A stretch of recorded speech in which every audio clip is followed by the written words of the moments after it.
Welcome to I Drink Your Podcast, where we drink and talk about movies from 2007. The fourth dimension will collapse upon itself, you stupid bitch. Shut up, I'm a man and I know what's good for me. Bountiful penis. Amen. Boy, my ass is sore. You can get pink eye from farting in a pillow? Yeah, but you gotta be bare-assed. I'm gonna invent a toothbrush for your butthole. It does the trick. Paddington Bear. He's a homewrecker? Yeah, he wrecks homes. You are a murderer of love. I drink your podcast. I drink it up. Welcome back to another episode of I Drink Your Podcast. With me today are Emily. Hello, everyone. And as we wrap up 2007, we're bringing back some of our favorite guests that we've had. And we have on today Ryan from the Coolness Chronicles. Hey, Ryan. Hello. Yay, So Ryan's happy to have back. Is that upbeat enough? That was perfect. You don't have to be upbeat for my sake. Okay, fine. Hello. Well, today we are discussing and reviewing Sweeney Todd, the Demon Barber of Fleet Street.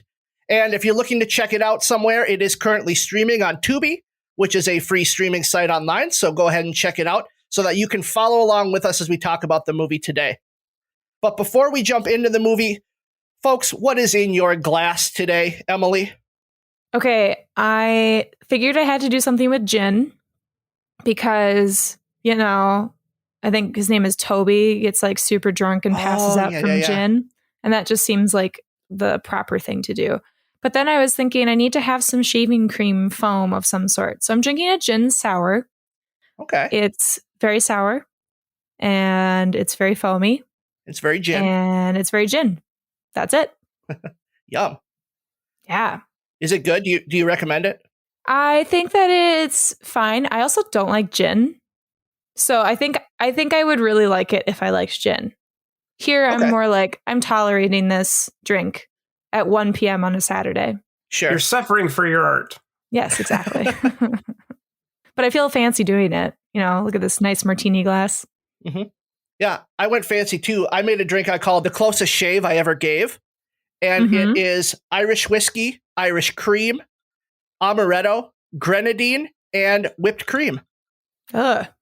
Oh, it's really good. It's tasty. And it's called the closest shave you ever gave because it looks like shaving cream. It's got the shaving cream look, and then it's got the red for the blood. Ugh. Because I don't shave with a razor. I shave with like a clippers. So you never bleed. Right, because I'm basically still a middle schooler. I have got an artisanal blend of clear liquid called water. Oh, yeah. And it is delicious. It's made by Aquafina, the best in plastic water bottles. It is tremendous. Much like Sweeney Todd is the best barber. Yes, They exactly. are tops of their craft. Yeah, that was totally in my head when I came up with it. Absolutely. Well, Ryan, we're really excited to have you back on with us. Can you tell us what's been going on with Coolness Chronicles and Reels of Justice? Yeah, sure. So since the last time I showed up here, I finished my 100 episodes on MST3K for the Coolness Chronicles. So now I'm doing the history and legacy of Airplane, the funniest movie ever made. I've never seen it. Oh my God, you have to. It's so good. So I started with kind of diving deep into the history of that film, and then now I'm getting to the point where I'm moving to the director's next efforts, and then pausing occasionally to do stuff like the Marx Brothers or do Mel Brooks. Mm-hmm. So it's going to be a big involved thing that is kind of an audio adventure, and I hope that people join me on it. Yeah, that's a great idea. That sounds like a lot of fun. And what about Reels of Justice? How's that been going? We are doing fantastic on Reels of Justice. We've had a lot of special, amazing guests. We've had some very controversial decisions made in the jury room. By that, I mean my co-hosts making terrible, stupid decisions and making movies guilty that aren't guilty. But they're not here to defend themselves, so they can't say anything about it. And then recently, we actually had the director of Muppets Haunted Mansion on. Nice. To talk about that amazing film that you can find on Disney Plus right now. That was one of the highlights of my entire life, getting to talk Muppets for an entire hour to somebody who actually knows the Muppets. It was quite an exciting thing. And Ryan, can you remind audiences, what does it mean when a movie's been found guilty? When a movie's been found guilty, it means that it is, by all intents and purposes, a bad movie. Okay. And it cannot be reversed. There is no appeals process. If a movie is guilty, it is guilty forever and shall be cast into the fiery pits of movie hell. And is there any movie that we would be shocked to find is in movie hell?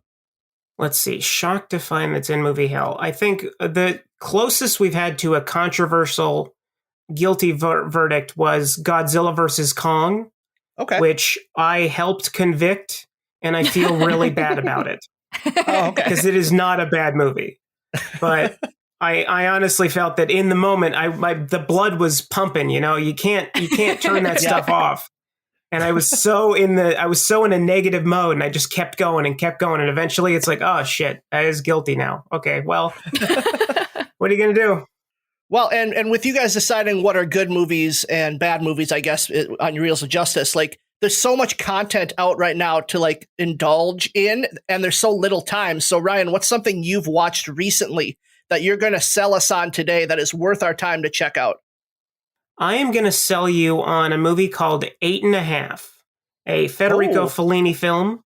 I rarely give out 5-star reviews. I tend to go by this on Letterboxd and kind of parse through everything.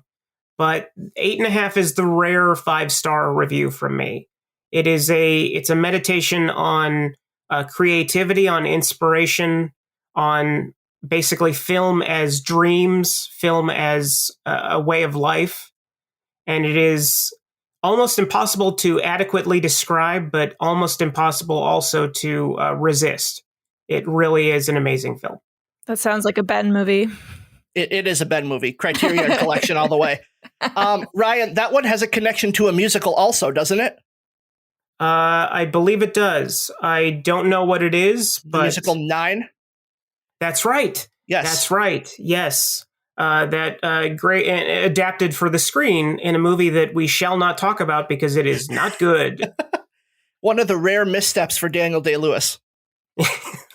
Everybody's got to have one. He has one left foot, so that right foot is going to step into something bad occasionally. Absolutely, and that probably explains why his dancing was so off in that movie. I legit don't know what you guys are talking about. 9 is a musical that came out around 2009, 2010. And it's about Fellini, I believe, and him making that movie 8½, and kind of his life. And I believe it's the same director as Chicago? I think it's a Rob Marshall one. Yep. Yeah. So check out 8½. Don't check out 9. Don't accidentally watch the animated movie 9 thinking it's the musical, because it's not. Sadly, no singing in 9. No. It would have made it a lot more cheery. Yes. So our movie today, Sweeney Todd, is directed by Tim Burton. Now, Tim Burton is a huge director. What is your favorite Tim Burton movie? Probably Edward Scissorhands. Okay. I've seen quite a bit of Tim Burton, and I don't remember, is Big Fish directed by him, or is that just produced? Yep. Okay. I also really love Big Fish, but I do remember Dark Shadows was not good. Did not like Dark Shadows. There were a couple others that I felt were just too weird, like the Alice in Wonderland ones. I felt like they were just too out there.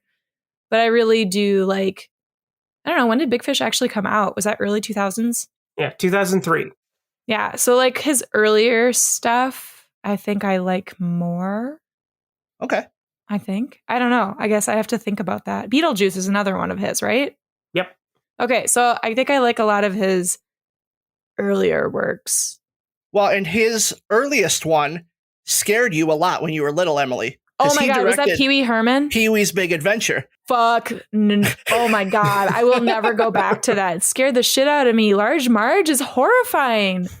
I don't want to go back to it ever. Well, it's interesting that you had that reaction because that's actually my favorite Tim Burton movie. I love Pee-wee's Big Adventure. So good. So good. Yeah, I really like that one too. My favorite's Ed Wood. Have either of you seen Ed Wood? No. Yes, love it. Yeah, I really enjoy that movie. I love movies that are about movie making. And that one, just getting to the heart of Plan 9 from Outer Space and like schlocky directors. Someday there will be a movie like that about The Room. I guess you could say Disaster Artist is pretty close. Yeah. But I'd like to see a much more schlocky version of The Disaster Artist. I don't know what the word schlocky is. I mean, schlock would be stuff that's like a lot of tongue-in-cheek humor, just kind of outlandish, focusing more on like the kitschy than like a serious drama, which is what The Disaster Artist tried to be, like a drama comedy. And I'd like to see something that's just much more about the weirdness of Tommy Wiseau. Okay. It'd have to be like a 4-hour film because that guy, oh boy, a lot to unpack there. Yeah, definitely. And then starring in this movie is Johnny Depp, who most will recognize from his role as Mort Rainey in Secret Window. But also he's Edward Scissorhands, Jack Sparrow in the Pirates franchise, and the villain Grindelwald in the Harry Potter universe movies Fantastic Beasts. And a villain in real life, apparently. Right. Well, let's not dive too deep into that. But yeah, he's got some questionable behavior on his record for sure. And he frequently collaborates with Tim Burton. Like, I think there's 8 Tim Burton movies that Johnny Depp is in. And we said Edward Scissorhands. He's in Ed Wood. He's in Alice in Wonderland, Dark Shadows, Sweeney Todd, Charlie and the Chocolate Factory. Corpse Bride. I forgot about that one. I think I remember liking it. It's good. Yeah, I enjoy Corpse Bride. I don't like it as much as a lot of those other stop motion movies. Yeah. But it's a fun time. And also in Corpse Bride is Helena Bonham Carter, who is in this movie as well. She is another frequent collaborator with Tim Burton. And in that reference, I mean sexually. Oh, you did? Okay. Yeah. Because she's pregnant in this movie with his child. Yes. So second one, I think. Yep. She's also in other movies like King's Speech, Fight Club, and she's the villain Bellatrix Lestrange in the Harry Potter films. That's right. I think a lot of Potter cast members in this. Oh yeah, we're just at the tip of the Potter iceberg. Also in this movie is Alan Rickman, known for playing villains, most famously the main villain of Love Actually. Oh my God. But he's also the villain in Die Hard and the villain adjacent character of Severus Snape in the Harry Potter films. I'm a big Rickman fan, you guys. I love Alan Rickman. Did you cry when he died? Miss him. I did, yeah. See, he kind of like overshadowed David Bowie's death for me, so I was kind of mad at him. Oh, for stealing his thunder? I was like, what the fuck, man? You can't die too. Yeah. Can't even die right. Come on, man. Another person in this movie is Timothy Spall, who plays the Beetle. And he also is the villain Peter Pettigrew in the Harry Potter films. A lot of Potter villains. We got one more, or at least one more. Jamie Campbell Bower, who this was his first movie. He plays the young boy Anthony. And he went on to play a vampire in the Twilight movies and the villain, young Grindelwald, in the Harry Potter films. No way. Yo. I didn't know that. Oh, that's cool. And then lastly, we have Sacha Baron Cohen, best known for playing Borat, who is the main villain of the Harry Potter films. Oh my God. It's a spell. It's a nice. All right, you, sir. How about a shave? Come and visit your good friend Sweeney. You, sir. Too, sir. Welcome to the grave. I will have vengeance. I will have salvation. So let's jump into Sweeney Todd. I'm going to read the DVD cover to get our synopsis. I believe I pulled the synopsis from a different country's DVD cover. It is in English, but there are some questionable writing in here, so I'm excited to read this one. Some stray vowels. Yeah. Sweeney Todd, played by Johnny Depp, returns to London after being sent away by Judge Turpin, played by Alan Rickman. With the help of a sailor, Anthony, he opens a barbershop above Mrs. Lovett's meat pie shop. With the help of Mrs. Lovett, played by Helena Bonham Carter, Todd tries to get rid of all the people who have ever done him wrong and hopes to be reunited with his daughter, Joanna, who is now Judge Turpin's ward. I don't know if I got the super hardcore vibes of him trying to reunite with Joanna as much as him just trying to kill the judge. Well, there's the song as he's killing all of the people, which is about like, will she be pretty? Will she have blonde hair? Like, he's singing about reuniting with her. Yeah, I don't know if I got that clearly from all the blood everywhere, but yeah, we'll get to that for sure. And I don't know that he was necessarily getting back revenge on anybody except for the judge. I think he was just cutting throats. Right. And also, like, what did Anthony really do to help him open his barbershop? He did nothing. No. It's like, oh, you'll find me on Fleet Street. Oh, okay. So what kind of familiarity did you guys have with Sweeney Todd, the musical? Well, I thought I had seen the musical. I don't think I actually ever have all the way through. Like, I've seen snippets of it when there have been like PBS programs about musicals, or like when there have been like Tony performances or like Broadway performances. I've seen like snippets of it, but I do remember my mom and dad went to go see it at UMD in Duluth. Yeah. When I was really young, and they thought about bringing us, but I'm glad they didn't, because I think I would have had a really hard time as a 5-year-old seeing Sweeney Todd. But she just told me how cool all of the props and the set were, like just how they were designed with the chair, and how like they would have like a chute for the bodies and whatnot. And it was like real people, and they had like all these different props to use as the blood. And my mom said it was horrifyingly scary, but like in my mind, for some reason, I think I've always believed that I saw that performance because she's told me so much about it. You got it through osmosis. Yeah, I guess so. Anyway, I definitely have a familiarity with Sweeney Todd, the musical, but I never really actually saw it all the way through until today, or yesterday, I guess. I watched it. Okay. Yeah. Unfortunately, my exposure to Sweeney Todd comes from the Kevin Smith film Jersey Girl. Mine too, Ryan. Mine too. Which I had seen. I'd seen a couple times before, because I saw Sweeney Todd like opening weekend when it actually came out. But my all of my knowledge comes from the staging of the play in Jersey Girl. Okay, you got to say a little bit more than that, because I have no idea what you're talking about. Okay, so in Jersey Girl, Ben Affleck's character with his daughter stages a revival of Sweeney Todd at I think it's a school auditorium. Oh my God. And ends up getting them into a bunch of trouble because it's a Catholic school.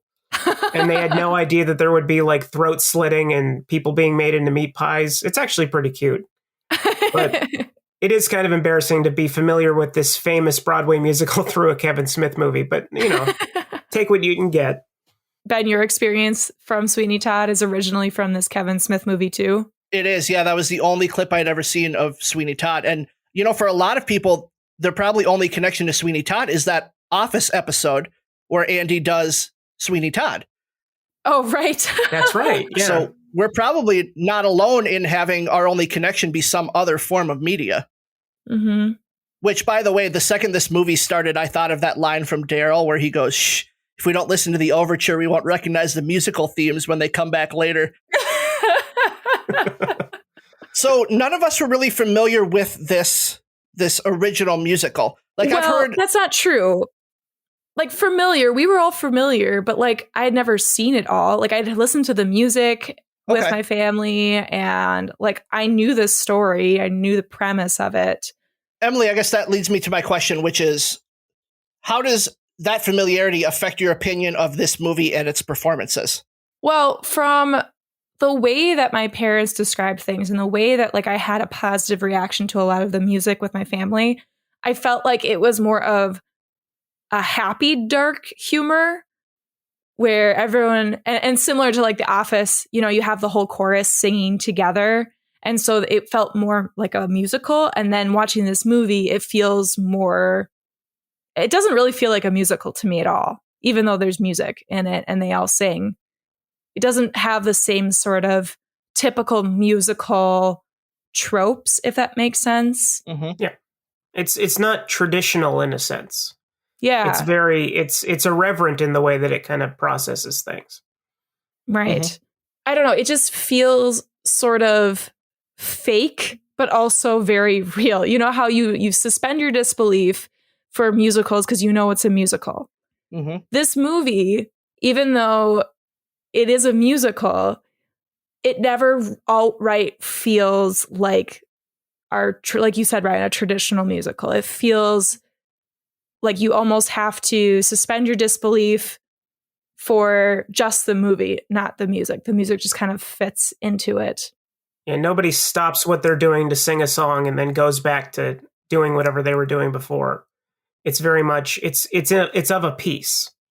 It's very cohesive in kind of a way. Yeah, I think so too.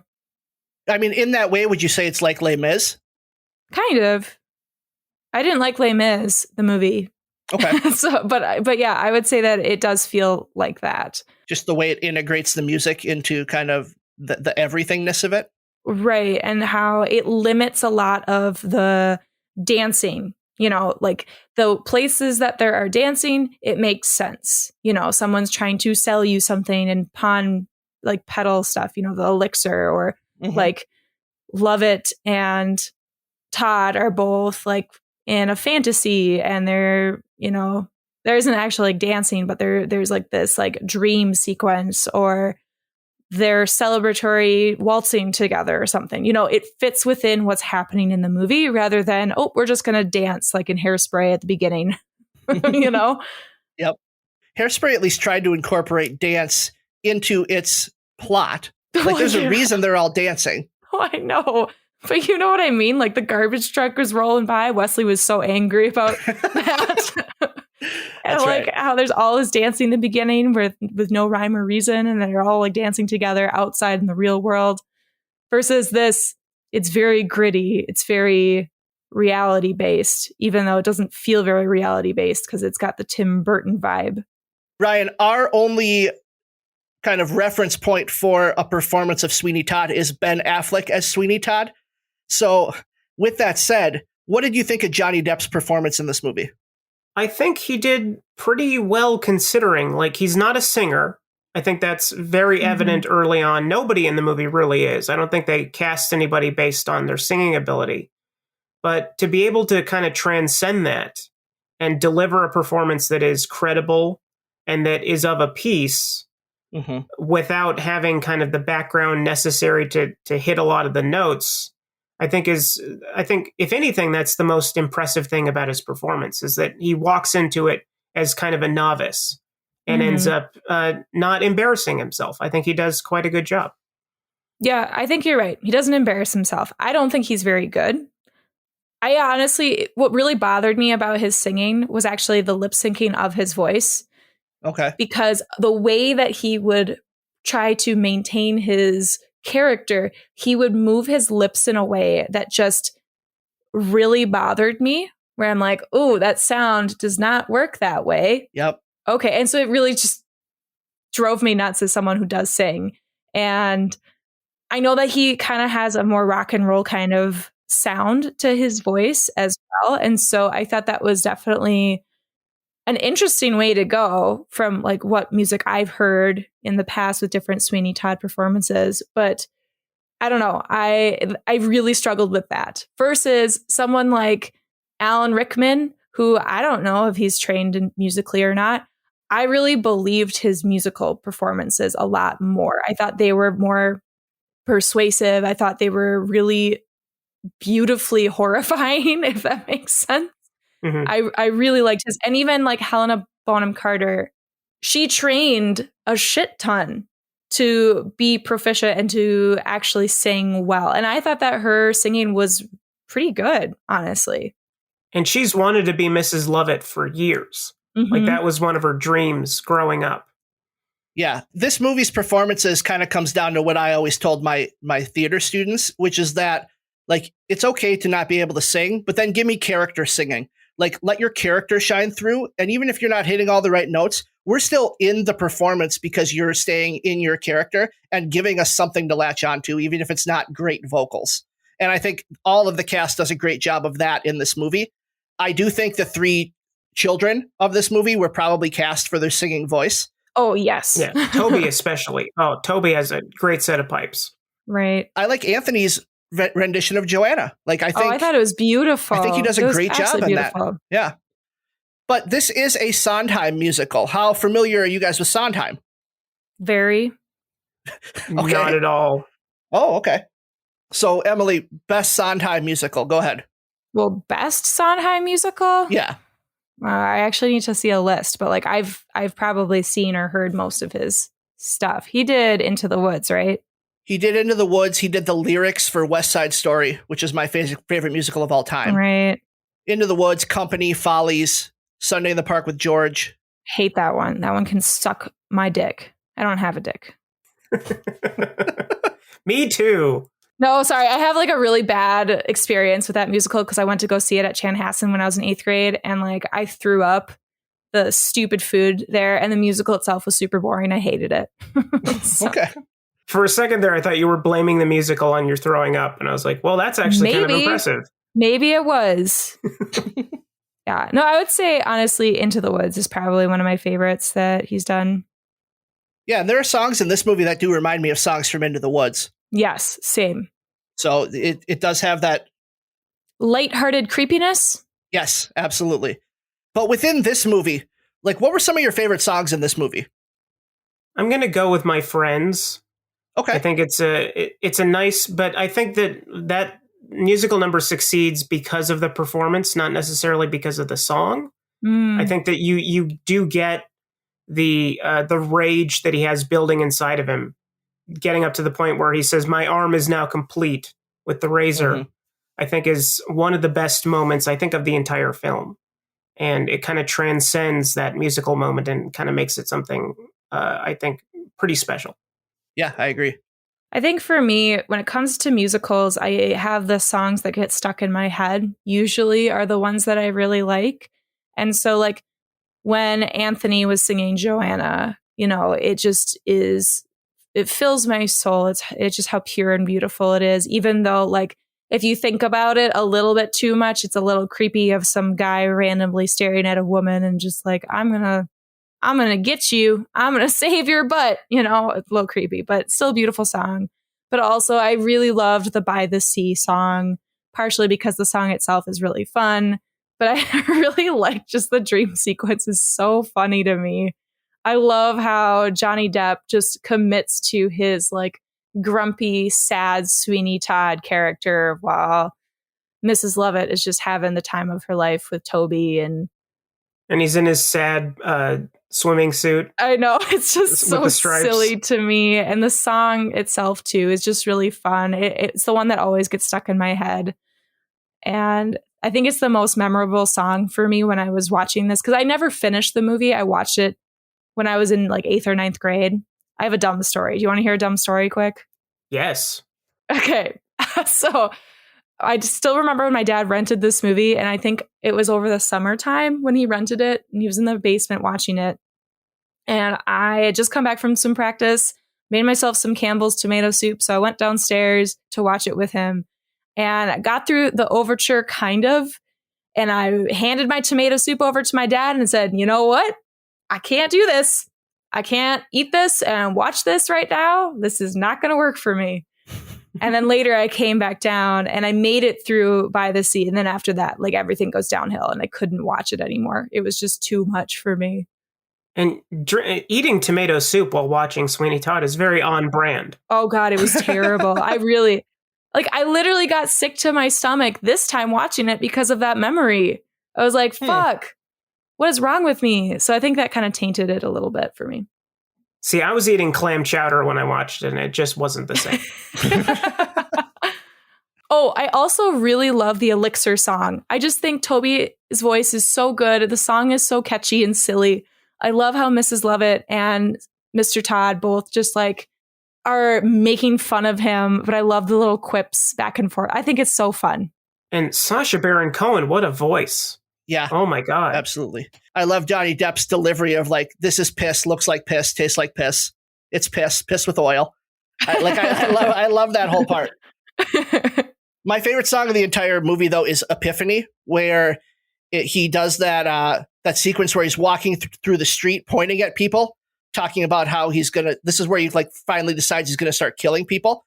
Because I think that song is the best one to match Johnny Depp's singing style. because there is so much rage behind what he's doing. So it fits this rock vocal. And because of that, I felt like that's my favorite song and scene of the movie. Mm-hmm. And there's a lot of talk singing in it. Yes. Which really fits his aptitude. And then my other favorite song is more from a lyrical standpoint, because Sondheim is a lyrical genius. But that song, A Little Priest, which comes right after Epiphany. So funny. I love that song. It's got such good wordplay in it. And I'm going to call out 2 lines because they're my 2 favorite lines of the entire movie. It's man devouring man, my dear, and who are we to deny it and hear? I love that part. And then the line, the history of the world, my love, is those below serving those up above. How gratifying for once to know that those above will serve those down below. Like, oh, you're hammering it home. There's a reason that song closes Act 1 because it's so, so good. Yes. No, I totally agree. Like, of just how it fits with the plot and it fits with the dark humor within this movie. You're right. Like, I can totally see this on stage, which I haven't. I haven't seen that song on stage before, but I can see that being just a phenomenal number to end the first act with. Yes. How about least favorite songs? Because I have one that jumps out right away. And it reminds me a lot of an Into the Woods song, which is probably why I don't like it very much, because it kind of doesn't fit in this movie. Nothing's Gonna Harm You is my least favorite song in this movie, where Toby's singing to Mrs. Lovett. It's too much of a tonal shift, and it feels almost too late in the movie to try to cram that song in. Like, it just doesn't fit with everything I've seen before it, and the fact that it comes like right before the end of the movie, it just doesn't work for me. Yeah, I don't think it fits within the movie, but I think it fits better within the musical. I can see that. I like it simply because I like the vocal performance, but I can't argue that it deserves to be in that part of the film. Just because of like the plot and just the tone of it. Is that what you're talking about? Yeah. Yeah, and I agree. I think the song itself is beautiful, and I think Toby just fucking nails it. And it does have just an extra sadness to it, knowing that Mrs. Lovett's going to throw him in and lock him in the basement with all of the dead people. Mm-hmm. But I don't know. I didn't hate it, but it definitely felt a little bit weird. That was like the only time it felt more like a musical than a movie. You know, that was like a more trope. And that's kind of why I said it fit better within a musical. I also really didn't like the Pretty Woman singing between the judge and between Sweeney Todd. I don't know what it was. Maybe it's just like the song itself. They just nailed the creepiness of it, and they nailed like how awful it is for what's happening. But I don't know. I like could not watch what was happening. I had to distract myself because I was so uncomfortable. So maybe it's a good song and they performed it well. So they made a woman feel very uncomfortable. Ryan, you got a least favorite song? I don't think I do. I'm not as versed in kind of I don't even know the names of most of these songs. I kind of take it more as a film more than a musical experience. Mm-hmm. So I guess I'm not aware enough to have a least favorite song. I think it's all part of a continuum. Mm-hmm. One thing they did to make this feel like it's not much of a musical is they got rid of a lot of the songs that were like the typical Greek chorus songs. And I'm so upset about it. Oh my gosh, that's what made this movie so dark. Like, yes, there's humor in it, but it's just even more dark. And so it lost the charm of the musical, I felt. Like, the whole movie, I think, is a solid movie. I think going in, if you have no connections to any of the songs, it is a solid movie, especially for like Halloween kind of feeling. But losing out on the chorus, you lose the charm of what is happening, like how fun and just dark everything is. And I miss that, especially the ending of the musical. Well, I guess of this movie, like Toby slits Sweeney Todd's neck and we We're done. We fade, not even, it cuts to black. We're done. Yep. And I'm sitting there going, wait, what the fuck? Where's my little bit of a happy ending? Just like a glimpse of it with Anthony and Joanna living out their days, or like what's a little bit of just some humor just to lighten it. But no, it's fucking dark as fuck. Yeah. So you look at it as I look at Texas Chainsaw Massacre 2 is a great movie, but a bad sequel to Texas Chainsaw 1. So this is a good movie, but a bad version of the musical. Yes, I would agree with that. Emily, does it make you more mad to know that they filmed all of those scenes with the Greek chorus and they had like Anthony Head from Buffy and Christopher Lee as the Greek chorus and cut it? No, I know. Like the fact that they had Christopher Lee in this movie and he was cut from this movie just breaks my heart. Fucking breaks my heart that they cut Christopher Lee from this movie musical. The one person that actually has vocal training. Like, come on. And it made me sad that Giles shows up for 2 seconds, and knowing that now he was part of the Greek chorus, oh, that bums me out. I was so happy when he showed up. I was like, yeah, he's going to be in the movie, and then he's gone. He's just out. Yep. Well, Christopher Lee being in this movie is something that Tim Burton really likes using him. Well, and he should, because he's a great actor. But Tim Burton as the director of this movie, like, do you feel like his visual style really matches with the story that's being told? I think it's impossible to kind of look at this as an adaptation of a musical, and instead you can look at it as a Tim Burton movie, which I think is really the dead giveaway that he's on to something in terms of his aesthetic. Mm-hmm. Like, this is very much, it's much darker than a typical Tim Burton movie. Like, he usually does dark, but he kind of couches it a little bit in like irony, and it's always a little softer than this. This is pretty hardcore. Mm-hmm. But I think that it's a natural progression of his style.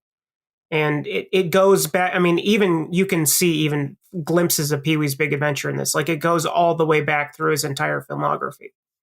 Yeah, I totally agree with you, Ryan. I would not have been able to say any of those words, but I'm glad that you are kind of matching what my heart was feeling.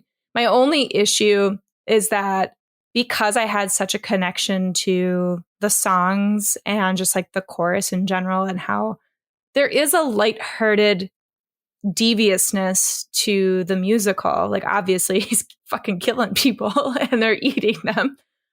But the darkness of literally the filming and how they have the different color palettes, I felt like it almost became too contrasted, especially Mrs. Lovett and Sweeney Todd. Like, their faces reminded me of vampires. Mm-hmm. You know, they were so pale and had no color in them. And even like the other side characters, yes, they sometimes had a little bit of color, a little bit more so. But it had this not ethereal, but what's the like fantastical feel that I'm getting at? Do you know what I mean, though? Yeah. Where they all feel somewhat monstrous, but I think that took away from the horribleness of humanity within this musical and movie. So it just felt a little off to me. And you know the color saturation is way up when they have to make the blood orange for it to show up as red on the screen, right. Which is what they had to do in this movie. Like, you know, you're really fucking with the color saturation if you got to do that. Yeah, I look at this as kind of a spiritual sequel to Sleepy Hollow, mm-hmm. which is very much a similarly shot film. But this is kind of like, oh, you thought that was dark? Now you're not going to be able to see anything in the frame. Yeah. It's as chiaroscuro as you could possibly get. Like, it is dark as dark can be. Right. And there's this one scene, I think in the beginning, where they're like shooting to show like the moving through the streets, and it's like cutting really fast and kind of sweeping back and forth. And it feels semi-animated, but sometimes it's kind of real. I don't know. It had a weird feeling to it that I didn't like, where it kind of reminded me of the Beowulf animation. Yep. And I'm sitting there going, okay, showing me London. I didn't like how it felt so fake. Yes. I wish it was a little bit more realistic, because this movie had more realistic feels when it's a musical. It was really a movie, not a musical adaptation. And so throwing in this kind of visual effects just completely changed it more fantastical than movie. Yeah. It's the Moulin Rouge scene. Yes. It's the opening to Moulin Rouge, except it's dark and depressing London. And 6 years later with worse CGI. Yes. Yes, absolutely. Yeah. Emily, you nailed my biggest complaint to this movie, which is the CGI look of everything. Didn't they win some award for the visual effects too? I'm sure they won for art direction. I can't imagine they won for visual effects. Okay, I knew visual it was something. effects usually go to big popcorn, like spectacle movies. Got it. But Tim Burton wanted to film this entire movie in front of a green screen. Like, can you imagine what that would have looked like? I don't even know what that noise was, but oh God. Because the CGI is not good in this movie. I can't even imagine what it would look like if they tried to do all of it within that artifice of a green screen set. Fuck. Yeah. There are some scenes, I think, where the CGI actually works to the point that it's kind of invisible, but those are very few and far between. You can generally tell when it's practical and when it's not. Yeah. I think we're agreed that Tim Burton's style definitely fits the story, but my counter to that is Tim Burton still the guy to direct this movie if it's accompanied by all the typical Tim Burton baggage, meaning Johnny Depp and Helena Bonham Carter? Is there a version of this movie that you would rather see that, maybe had classical trained singers at the expense of a different visionary director? I mean, I think Helena Bonham Carter was a really good fit for Mrs. Lovett. I really thought she was. And I was reading a little bit into Sondheim and how he actually approved of her after she sent 12 to 15 audition tapes. So she proved her worth. I don't think I would take a Johnny Depp Sweeney Todd again. I think that he did the best he possibly could and had a nice character to it, but I would much rather have someone who can really sing these parts, because I know that you guys both talked about how there were a lot of talking, singing, or even they changed it so they cut the song short and changed it to a line. Yep. I just didn't like that. I felt like it was almost lazy, where you can show off a little bit more emotion with these incredible songs and incredible melodies, and it just kind of lost it for me. So I would prefer someone else to Johnny Depp. Now, question. Is there any cuts in the musical that you think actually work in the musical's favor for the Tim Burton version? I think changing the ending to My Friends was a good move, because the original ending is now my right arm is complete. And he said, and now my arm is complete in the movie. I think that cut does work, Ryan, because you mentioned how striking the visual of him is and how well it fits.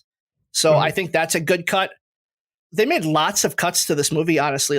The music is very different. There's only 7 or 8 songs that are fully the same as what it was in the stage version. Right.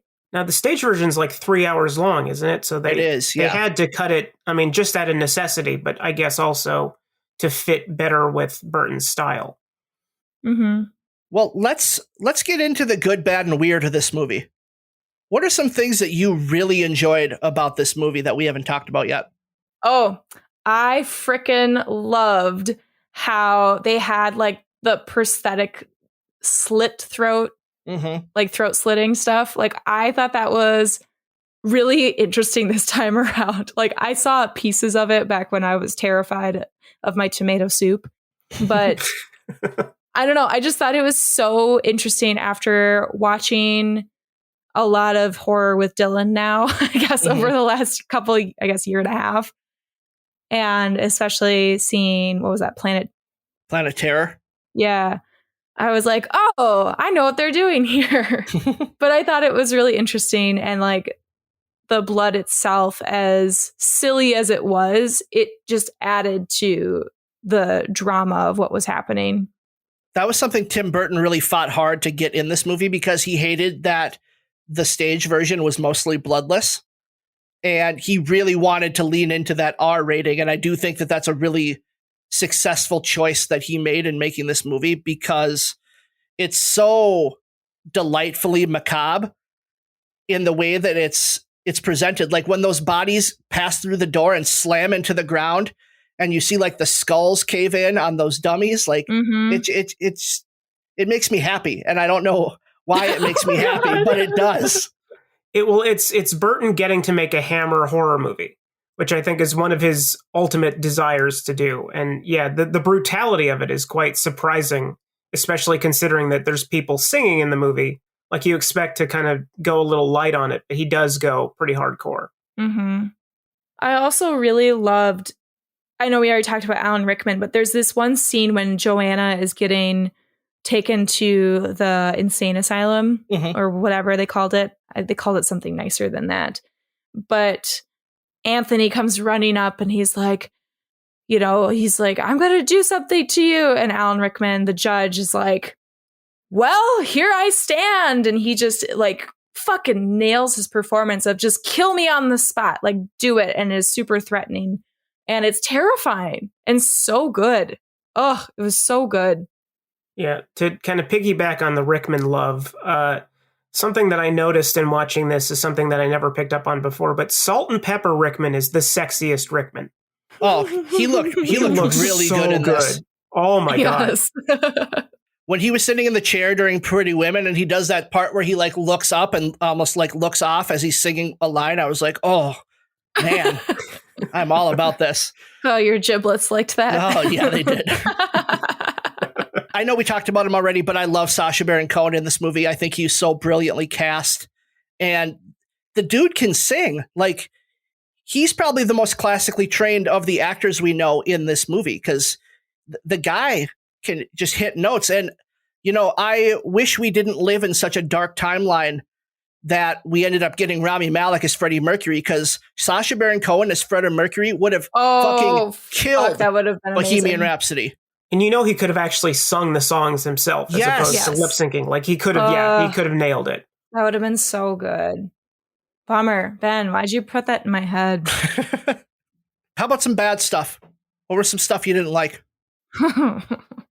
I know we talked about Johnny Depp's voice a little bit. I particularly hated the songs where he was supposed to harmonize with Helena Bonham Carter because their singing styles did not mesh well together. It sounded very dissonant. No. It was just, it didn't sound good.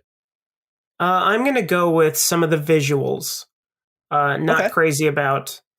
I compared it earlier to Sleepy Hollow, which I think is a really beautiful looking movie that I think achieves what Sweeney Todd occasionally tries to achieve and does not succeed in achieving. Mm-hmm. Like Sleepy Hollow is very stylized. It's very German expressionist. And I think that he's going for that here, but I think that the inherent artificiality kind of puts that at bay a little bit and makes it occasionally hard to look at, which is kind of disappointing for a Tim Burton movie, which are typically very beautiful looking films. Mm-hmm. For me, the biggest thing that I had a problem with was the fact that I had to change the volume 8,000 times during this movie. I'm not kidding you. Like, I would have to turn it up super loud to be able to hear any of the speaking parts. And I would have to turn it down a lot for any of the singing parts. And then, of course, this is why I had such a big problem with a lot of the talking, singing parts, because just the mixing of the sound did not mesh well, especially when they were talking over music. And I don't know if that's just my ears really struggling and not able to adapt. I don't know. It could just be a me problem. But I really struggled with it. And it drove me nuts that I had to turn my volume all the way up to 60 and then turn it down to like 20 something on a regular basis to actually understand what's going on in the movie. Emily, you aren't alone in that because I had the same issue. Thank God. And in reading through the IMDb trivia, I think we can probably attribute that to the fact that the composer for this movie decided to up the orchestra from 27 members to 80 something. So you've just got more sound, and the score scenes sounded so bombastic and huge because of that. So then you got to bump up the vocals to match, and all of a sudden your movie's out of whack. What? So I don't know why they chose to do that. But the other thing I really didn't like about this movie is when you remove the Greek chorus and you're focusing on such a small cast of characters, because really there's only like 10 singing, speaking parts within this entire movie. It too obviously telegraphed that the beggar woman was Todd's wife. Yeah. Because when she's the only person that we haven't met that's talking or singing, you're like, you start to think like, okay, who is this person? because they've got to be a reason that they're showing her on screen. Whereas if you had the Greek chorus and she blended in, it fits a lot better as a surprise then, because then you don't know for sure that that's who that is. Mm-hmm. So I didn't like that. I thought that was a mistake on their part. How about weird stuff? Anything weird in this movie to you? Yeah, I was totally surprised that I was attracted to Alan Rickman. That was kind of weird. But hey, you can't avoid the truth, and that happens to be the truth. He's a good-looking man, or was. Lean into it. R.I.P. Yeah. I think the only thing that kind of weirded me out, besides the things that we kind of talked about, the super pale Sweeney Todd and Mrs. Lovett, mm-hmm.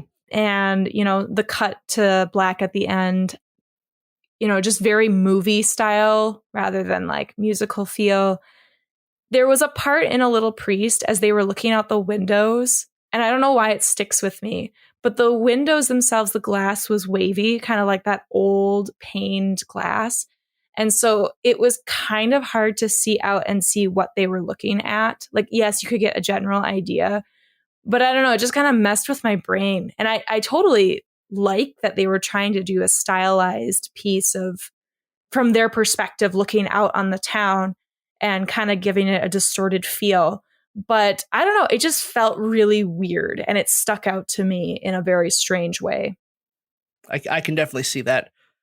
My weird thing, Emily, I'm going to come at you a little bit because it's something you brought up earlier. That's fine. So I understand the purpose of the scene and why it's this way, but the inclusion of the super colorfulness of By the Sea throws me off so much because it's such a stark difference from the rest of the movie that I've seen.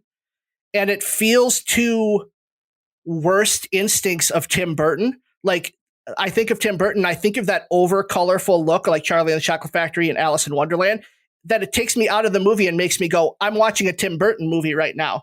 Okay. And it took me right out of it. See, I think that's the prettiest looking scene in the entire movie. But I think so too. I can't defend it in terms of sticking out like a sore thumb. But I think that in terms of just the visual look of it, I think I could have stood if the entire movie looked like that. But I understand why it didn't. What do you think it would have done to the tone of this movie if it was filmed entirely in those bright colors? Do you think the movie would have still worked? Probably not. I think that the way that it looks now suits especially the graphic nature of it later on. But it's just, I mean, my whole thing is that I love like Technicolor. Like that is my jam. Mm-hmm. And so whenever it pops up, whether it's appropriate to the film or not, I always my ears perk up a little bit. Okay. Well, let's wrap up Sweeney Todd here. Ryan, give us 30 seconds. Just wrap up your thoughts on this movie. Okay, this is a 3-star movie, folks. 3 stars. That means it's good, but it ain't great. Let's see, what about it? Let's see. Johnny Depp, I think, does a pretty good job considering. I think Helen Bonham Carter, she's great. She's a doll. She's wonderful. Alan Rickman, sexy motherfucker. What else? We got Toby. Toby can sing. It's great. Yeah, go watch it. It's on Tubi, I think. It is on Tubi. Emily. I liked it. I did. I struggled through it because I have some weird tomato soup trauma, I guess. I don't know. That's going to be the title of my autobiography, Tomato Soup Trauma.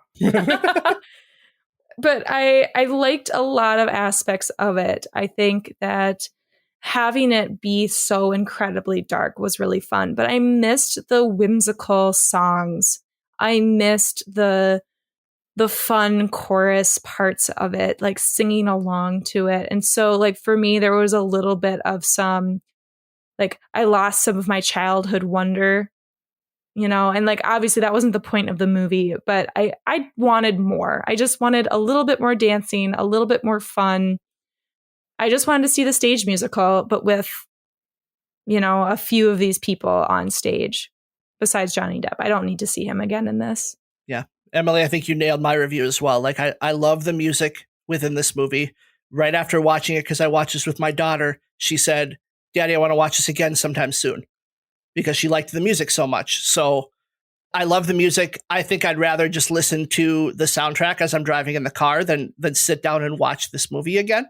And I think a lot of that has to do with just not fully buying into the aesthetics that Tim Burton provides, specifically with the CGI.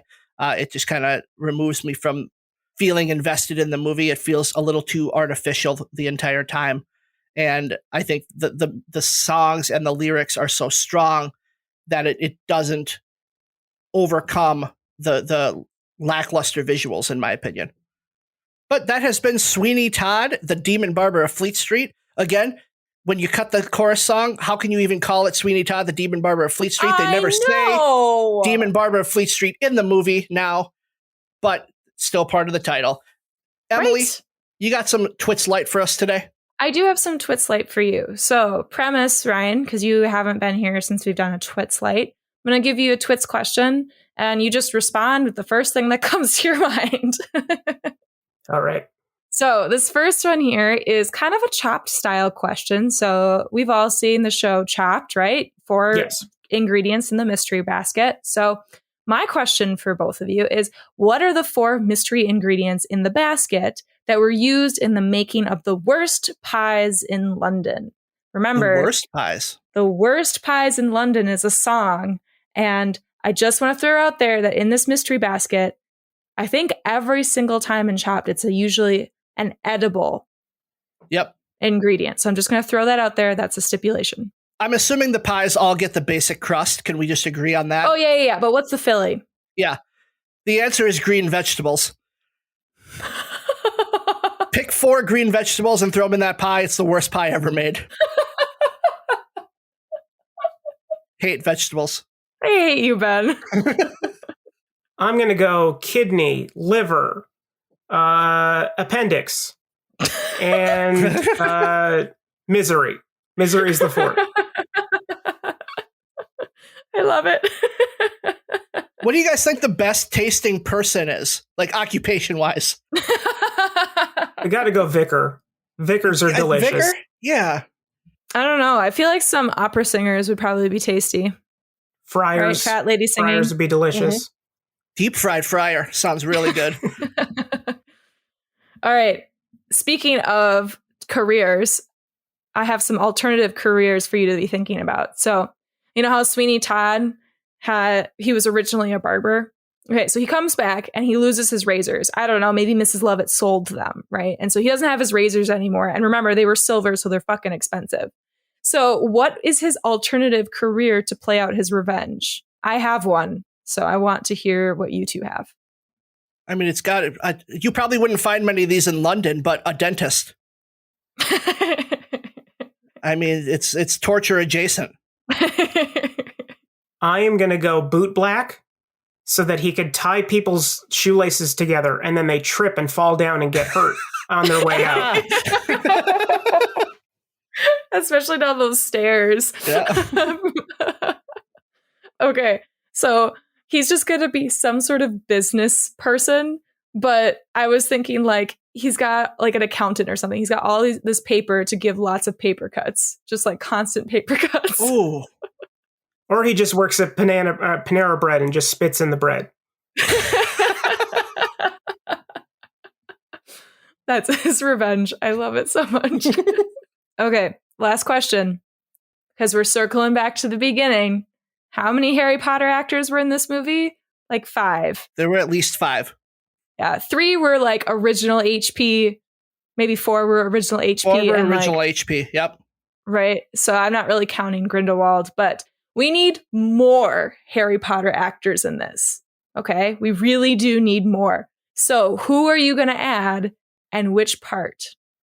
I'd like Daniel Radcliffe to be Toby. Like, I think he's a talented guy. I think he could pull it off. Also, just give me all of the Defense Against the Dark Arts teachers as Sweeney Todd's victims, like in a row. Give me Quirrell, Lockhart, just all of them in a row. I am going to go weird, and I'm going to go Emma Watson as Sweeney Todd. Oh, okay. You gotta say I think she can pull it off. Plus, I want to see her with the Bride of Frankenstein hair. I think that could really work. What about her vocal performance in Beauty and the Beast says she can pull it off?